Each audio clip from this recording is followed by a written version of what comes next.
11 సంవత్సరాల పాప మిట్టపల్లి హాస్టల్లో ఏం జరిగిందో తెలియదు. మనం మీతో మాకు ఫోన్ వచ్చింది 10:45కి 10:50కి మాకు విషయం తెలిసింది. అది అవుతున్నాం ఏం లేదు సరే.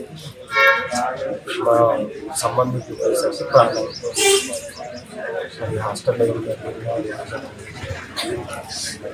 పాప పోస్ట్ మార్టం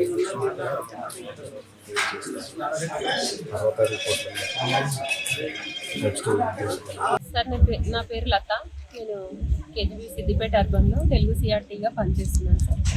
నేను నైట్ 7th క్లాస్ హర్షి అనే అమ్మాయి డిన్నర్ తర్వాత కళ్ళు తిరుగుతున్నాయని పడిపోయింది సార్. పడిపోతే ఇమ్మీడియట్గా సురభి హాస్పిటల్కి తీసుకెళ్ళినాం సార్ అంబులెన్స్లో.